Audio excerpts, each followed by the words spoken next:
जय हिंद दोस्तों, मैं हूं अनूप और आप सब लोग देख रहे हैं ग्लोबल कॉन्फ्लिक्ट। दोस्तों, इंडिया और चाइना के बीच में टेंशन बढ़ने के बाद से ही आप लोग अनमैन एरियल व्हीकल के बारे में काफी ज्यादा सुन रहे होंगे। सबसे पहले चाइना की तरफ से बताया गया था कि चाइना द्वारा बनाया हुआ हेलीकॉप्टर ड्रोन को लद्दाख में डिप्लॉय किया जाएगा, जबकि उसके बाद इंडिया द्वारा कौन कौन सा ड्रोनों का इस्तेमाल किया जा रहा है और किस तरीके से ड्रोनों का डिप्लॉयमेंट लद्दाख बॉर्डर में किया गया, उसके बारे में भी खबर आया। हाल ही में आप लोग ये भी सुने होंगे कि इंडिया द्वारा इजरायल और अमेरिका से कुछ अनमैन एरियल व्हीकलों को खरीदा जा रहा है ताकि इन्हें चाइना के खिलाफ लद्दाख में डिप्लॉय किया जा पाए। पर इस बीच एक ऐसा बड़ा खबर खुल के आगे आ रहा है जिसे सुन के आप लोगों के अंदर काफी ज्यादा खुशियां भर जाएगा, क्योंकि ये खबर इंडिया के खुद का बनाया हुआ ड्रोन को लेके। हाल ही में टाइम्स नाउ के एक रिपोर्ट में बताया गया है कि इंडिया द्वारा बनाया हुआ एक स्टेल्थ और छोटे आकार के काफी लिथल अनमैन एरियल व्हीकल को चाइना के खिलाफ लद्दाख में डिप्लॉय किया जाएगा और इसे पूरी स्वदेशी टेक्निक से और डीआरडीओ की तरफ से बनाया गया है। टाइम्स ऑफ नाउ के रिपोर्ट के मुताबिक इंडिया चाइना स्टैंड ऑफ को देखते हुए ही इंडियन आर्मी के हवाले डीआरडीओ की तरफ से बनाया हुआ ये स्पेशल अनमैन एरियल व्हीकल को किया गया है, जिसका नाम है भारत, और इसे डीआरडीओ के चंडीगढ़ स्थित लैब के द्वारा बनाया गया है।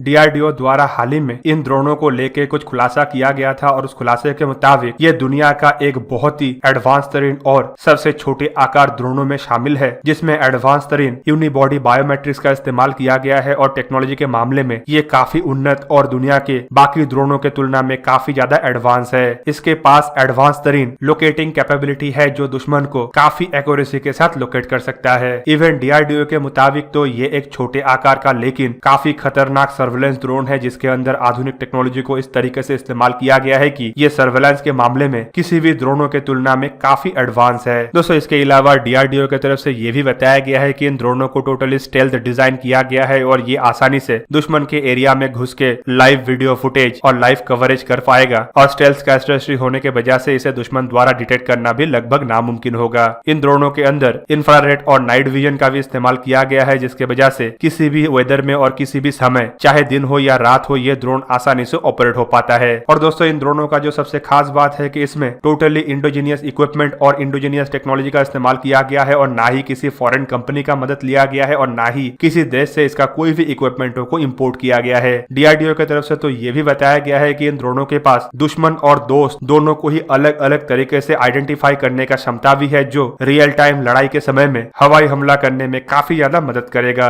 इस तरीके का इंटेलिजेंस के मदद से एक्यूरेसी काफी बढ़ जाता है और लीथल डैमेज भी नहीं होता है। इन ड्रोनों को इस तरीके से बनाया गया है कि यह हाई ऑल्टीट्यूड में और एक्सट्रीम कोल्ड सिचुएशन में भी इस्तेमाल हो सकेगा और इंडिया के सिचुएशन और टेरेन को देखते हुए एक्सट्रीम हार्ड कंडीशन और एक्सट्रीम हार्ड वेदर सिचुएशन को भी इसमें जोड़ा गया है। दोस्तों, आप सब लोगों को पता ही होगा कि इंडिया की तरफ से जब भी कोई फॉरेन कंट्री से हथियारों को खरीदा जाता है तो कुछ एडिशनल कंडीशनों को उसके साथ जोड़ा जाता है, क्योंकि भारत में ऐसे वेदर कंडीशन है जहां पे आधुनिकतम हथियारों को भी ऑपरेट करने में काफी मुश्किलें आ सकता है। भारत में हिमालय के हाई ऑल्टीट्यूड और सियाचिन जैसे -40 डिग्री टेम्परेचर वाला एरिया भी है। लद्दाख जैसे कोल्ड डेजर्ट और नॉर्थ ईस्ट के रेन फॉरेस्ट भी शामिल है। कोस्टल एरिया से लेके ठंडे पहाड़ और दलदली एरिया से लेके सूखा रेगिस्तान तक भारत में होने के वजह से हर एक हथियार को इन सब कंडीशनों में खड़ा उतरना जरूरी होता है। दोस्तों, इन ड्रोनों के खासियतों के बारे में तो आप जान चुके होंगे। अब चलिए जानने का कोशिश करते हैं कि इस तरीके का ड्रोन को भारत को क्यों जरूरत पड़ा। हाल ही में आप लोग सुने होंगे कि चाइना की तरफ से इंडियन आर्मी के ऊपर नजर रखने के लिए अपने अनमैन रोटेटर विंगों का डिप्लॉयमेंट किया गया है, जो एक तरीके से हाई ऑल्टीट्यूड में काफी आसानी से ऑपरेट होता है। इन ड्रोनों को लॉन्च करने के लिए किसी बड़े प्लेटफॉर्म का भी जरूरत नहीं होता है और ये सीधा वर्टिकली लैंड भी हो सकता है। और दोस्तों, ऐसे ही कैपेबिलिटी को हासिल करने के लिए भारत को भी एक ऐसा छोटे आकार का ड्रोन चाहिए था जो डायरेक्ट बॉर्डर के एरिया से ही ऑपरेट किया जा पाए, मतलब बैटलफील्ड से ही इसे टेक ऑफ कराना संभव हो पाए और बैटलफील्ड में ही इसे जरूरत पड़ने पे लैंड कराया जा पाए। और इसी जरूरत को पूरा करने के लिए हाल ही में अमेरिका के साथ एक हैंड लॉन्च ड्रोन को लेकर भी बातचीत चल रहा था, लेकिन डीआरडीओ की तरफ से अगर ये ड्रोन को डेवलप कर लिया गया है तो ये इंडिया के जरूरतों को बाखूबी पूरा करेगा और दूसरे देशों से भी इस तरीके का हथियार खरीदना नहीं पड़ेगा। दोस्तों, गलवान वैली में जिस तरीके का घटना हुआ वैसा घटना दोबारा ना हो और बॉर्डर में फॉरवर्ड पोस्ट में डिप्लॉयड आर्मी को दुश्मन के बारे में हर तरीके का जानकारी रहे, इसके लिए भी इन ड्रोनों का इस्तेमाल बाखूबी तरीके से किया जा पाएगा। जबकि फ्यूचर में किसी भी लड़ाई हो तो लड़ाई के दरमियान दुश्मन के खेमे के अंदर घुस के उसका जासूसी करना और उसके हथियारों के ऊपर जानकारी हासिल करना भी इन ड्रोनों के लिए बाएं हाथ का खेल बनेगा।